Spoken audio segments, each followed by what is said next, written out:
Yes, oo. Ang Office of the Vice President, meron kaming medical and burial assistance. So yung naibigay natin ngayon, yun yung mga nag-request ng burial assistance. And then meron din kaming Magnegosyo Taday. Ito yung entrepreneurship program ng Office of the Vice President. So meron tayong ceremonial turnover. Ngayong hapon yun, check nila to follow doon sa ating beneficiary cooperative. Okay, next question, Ms. Madeline, 93.7. Ms. Madeline. I have a question, VP. Yes, ma'am. Update lang po sa itong typhoon relief efforts po for OBP na update ang VP. Yes, ma'am. Ang ating Office of the Vice President, meron tayong na-institutionalized na Disaster Operations Center, no? So, ongoing ang kanilang coordination with Isabela Satellite Office, with Pangasinan Satellite Office, with Bicol Satellite Office, kasi ito yung areas na affected ng bagyong Christine, Pepito, and Marcy. Yung tatlong bagyo. So, habang ginagawa nila yung mga activities namin ngayon for the 89th OVP anniversary, sabay din ginagawa yung mga relief operations ng mga identified na affected individuals ng pagbaha and landslide dito sa mga areas na ito.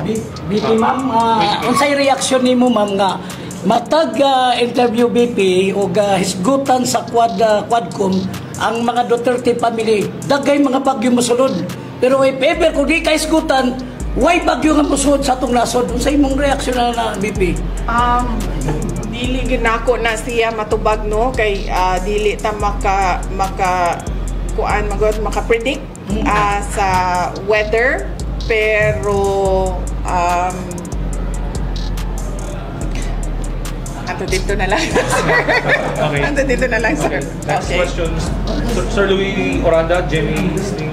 Thank you. Yes, BP Inday, magandang hapon po. Sa palo po katalungan dito. Sabi sa House leadership ay yung sworn of affidavits mo raw, is it enough or insufficient para sabi ng mga mambabatas? Well, sabi nila insufficient daw and hindi nila tanggapin. So hindi na rin ako nagsabit. Hindi na rin ako nag-aksayang gumawa pa ng affidavit. So padayon lang sila sa ilahang debate. O padayon lang po ang bagyo sa ang bagyo sa pag-agi din sa ato. Wala po lang, BP Inday, atin po ba kayo sa next hearing? Well, it remains to be seen, sir, no? Sa pagkakaroon, case-to-case basis may kung depende kung kinsay dunay madawat na invitation, depende po sa desisyon sa tao.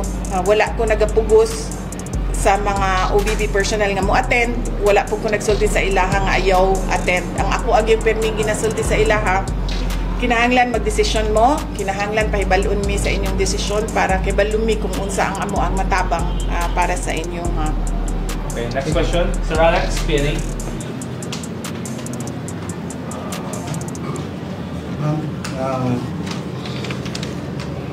Comment po, ma'am, sa yung sinabi ni Congressman Pongo na the Office of the Vice President should be blamed, no, kung mawalan mo ng 200 jobs ang OVP satellite offices. As I said, sir, no, dili na kong mutupag sa ilaha, kaning mga nagapangalan sa ilahang kaugalingon o young wounds din ha sa ato ang House of Representatives. Next question, Marlon. Klaro ba to? Wounds. Marlon Tibukan. Ma'am, reaction mo lang, ma'am, sa ongoing na investigation regarding sa drug on war at saka extrajudicial killing. Yes. So, pareho po sa investigation nila sa Office of the Vice President, kung kinsa man tong mga ginapatawag, ginaingnan ako sila nga ilahan ng desisyon, personal na desisyon dapat sa tao. kung mo attend siya o dili o pahibalon ko or pahibalon mi para kibalon mi kung unsa mo ang matabang sa tao nga mo attend or sa tao nga dili mo attend. There's a phone-in question from the OVP media in Manila. Reaction on the supposed 1 million bounty placed by the HR committee on the para po sa pagkakakita kay at sa alleged CIF signatory Mary Grace Piatos. I have no comment on that, no, because I've not seen the acknowledgement receipt na kanilang sinasabi, because basically lahat ng mga documents hindi siya dumadaan sa akin, dumidiretso siya sa SDO and sinasubmit siya sa ICFAO, yung office ng COA na gumagawa ng audit ng confidential funds.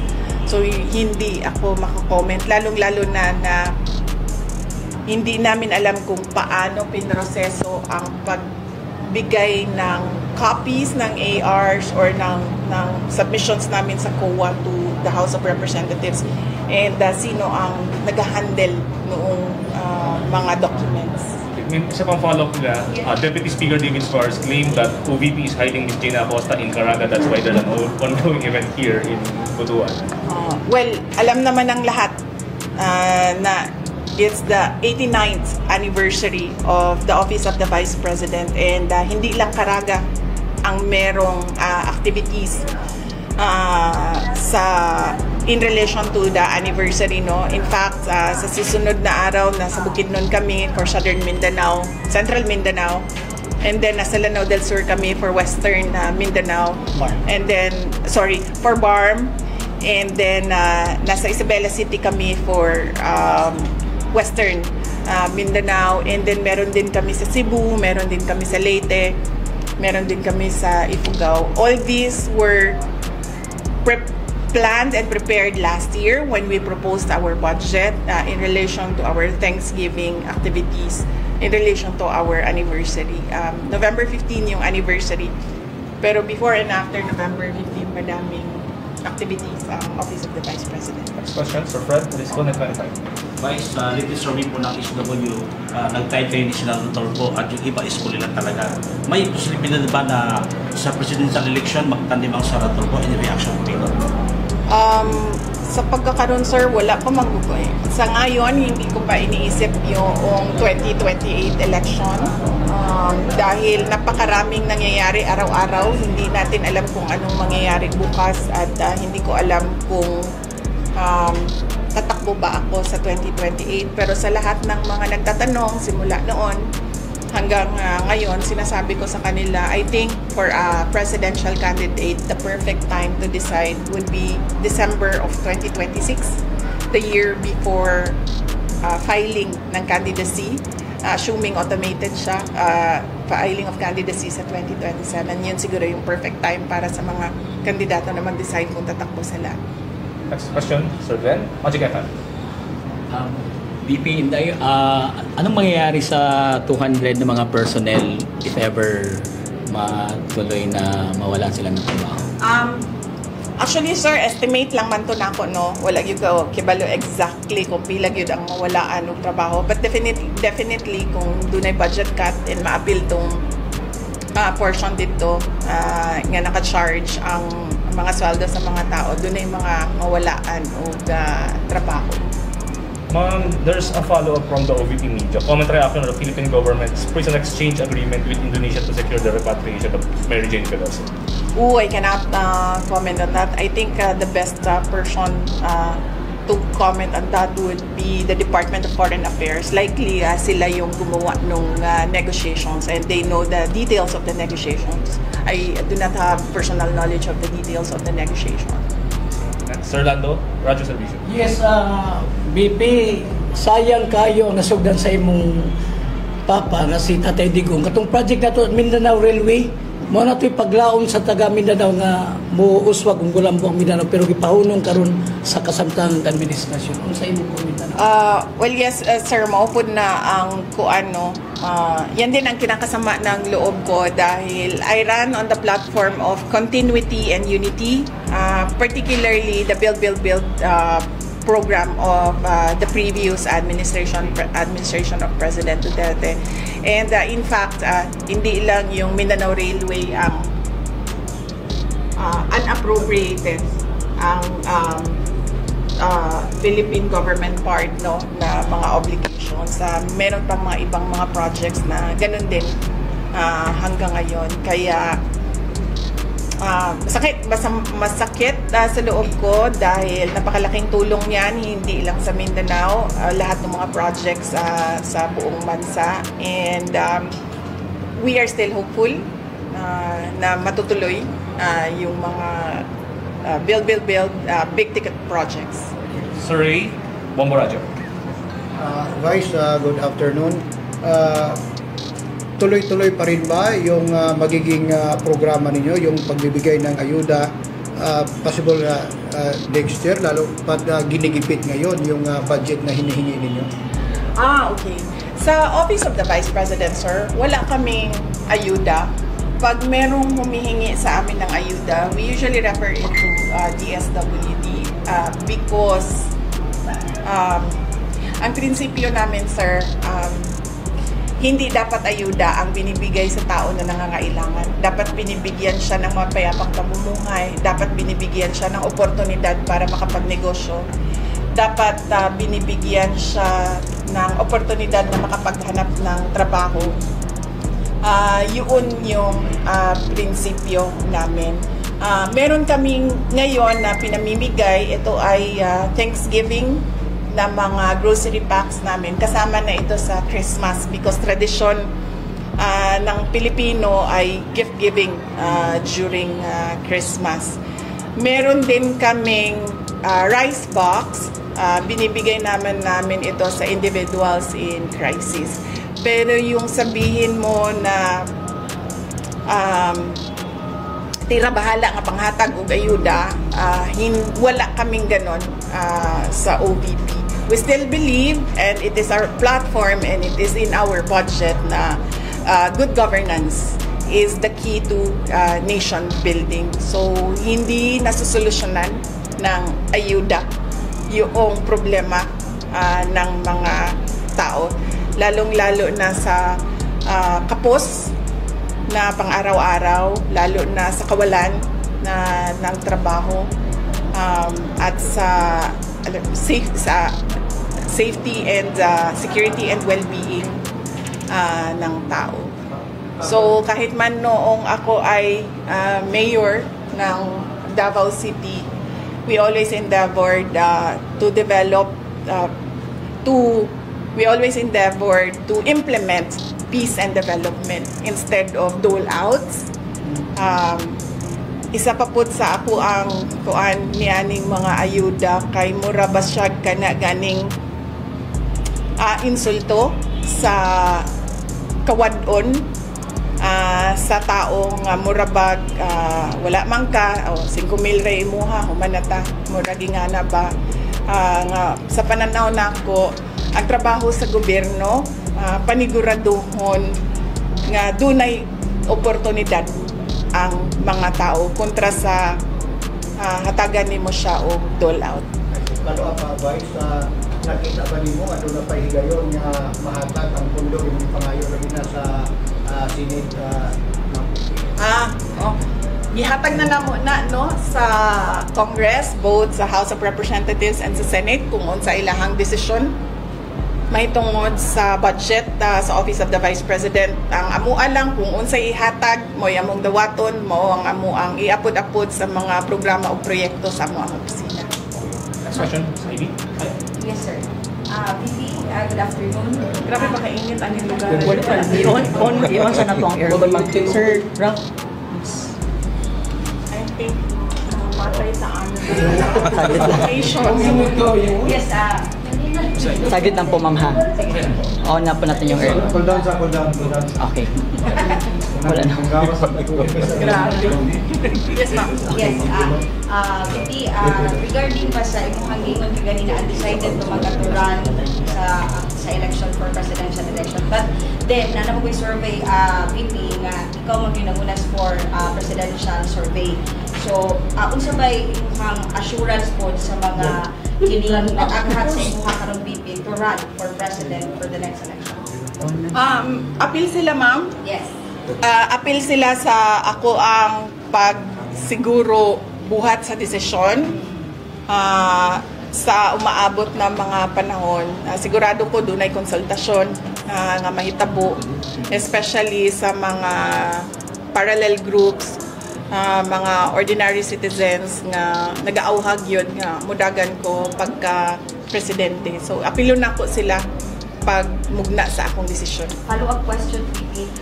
Sa kadaghan sa mga karagahan magod everyday nga nagapangayo sa servisyo, especially with medical assistance, VP, how you can assure nga makatagan sila tanan ng assistance, especially nga mga medical assistance diri sa Carrera region? Yes, kung unsa may naa sa amo ang budget na amo agyud na ginapanigurado nga ma-utilize siya. Gamay lang kaayo gyud niya ang amo ang opisina, gamay ra pod ang budget sa Office of the Vice President. Pero kung unsa may naa, ginaingnan gyud nako ang amo ang mga satellite offices na ipagawas na utilize na para sa mga nanginahanglan. Last two questions. Miss Jonji, Power Radio. Junji, yes, in the DP. Yes, sir. Good afternoon. Vice, dako kang kalta sa atong budget, no, for next year. What will happen sa atong mga Office of the Vice President, regional office vice, possibly bang makasira? Wala pa man good mi nakakita, sir, sa amo yung tinuod nga budget para sa 2025 kay wala pa man napirmahan ang atong General Appropriations Act. Dito sa balaod, dito ginato makita kung unsa gyud ang final na budget sa amo ang opisina. Once makita nato to, mahibalo ta kung unsa ang ato ang mga buhaton, unsang mga programa o proyekto atong pagamyon, unsa ang ato ang mga programa o proyekto na i-collapse o isarado. Nagahulat ta sa GAA nga ginatawag nato ang appropriations budget nato. Alam lang, Vice, regarding aning kritiko ng mga congressman nga gadupikit na kuno ang Office of the VP sa mga program projects sa atong government agencies. Yes, dito manggod sa ako ang pagsugod no sa ako ang termino isip Vice President, doon naman ko ko'y oath nga buhat, no? Dito sa oath, kung makita ninyo, ay execute and implement laws and na ako sa executive department, kauban ako ang ato ang Pangulo. So, but pasabot, nakabutang po dito na I will protect and defend the Constitution. But pasabot, tanan tong mga nakabutang dito sa Constitution na kinahanglan buhaton sa atong gobyerno, mauto siya ang ako ang gi-oath. Dili siya nato masulti nga duplication tungod kay ang isa ka ahensya sa gobyerno, kung dunay moduol nga tao nga nanginahanglan, dili siya pwede miingon og dili kong mutabang sa imo, ha. So ang mga tao naanad naman silang no nga dunay medical and burial assistance ang Office of the Vice President kay dili lang man na karon nagsugod man na siya sa termino ni Vice President Noli De Castro. Siya gyud ang nagsunod nangunaan na paghumangi padayon siya sa mga lain pang nisunod na Vice President. So kibalo na ang mga tao nga dunay ingana. Therefore, pag muduol sila sa amoa, dili pwede mo sulti ang gobyerno na, uy, pasensya ka na, bahala ka na sa imong kinabuhi, ikaw na bahala sa imong pasyente. Dili siya pwede ingana. So, doon ako'y oath na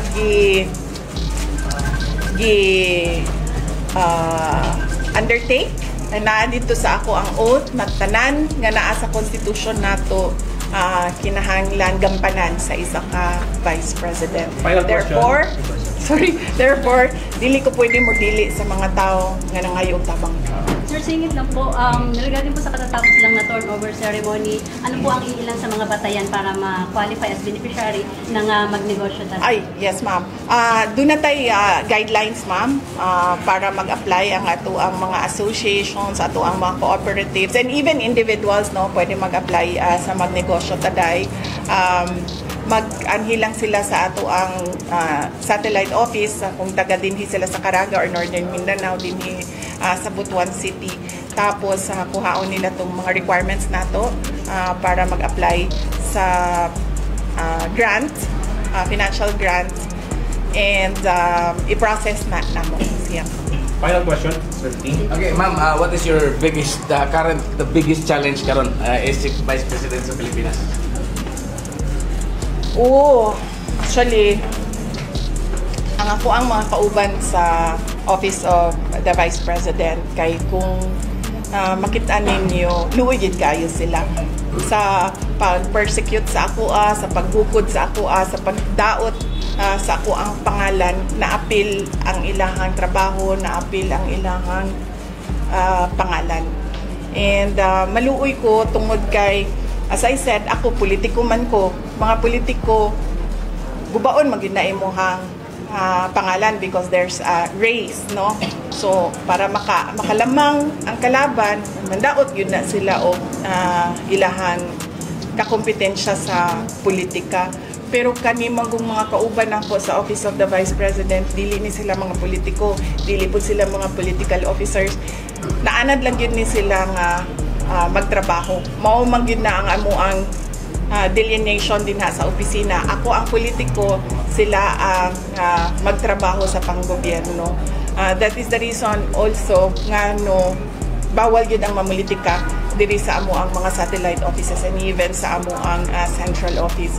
Because there's a standing order na ako lang ang politician, silang tanan, serbisyo lang ang ilahang buhaton. So, muna siya ako ang biggest challenge karon kay pirmi ko maghuna-una, paunsa ko makatabang sa ilaha, and pirmi ko maghuna-huna nga maluoy ko sa ilaha nga nadaot ang ilahang pangalan ug ang ilahang reputasyon niya. Dili baya basta-basta nang ingana no, kay tungod ang tao baya no, wala kay bahandi, wala kay laing kana ganing treasure kundi ang imuhang pagkatao ang imuhang pangalan.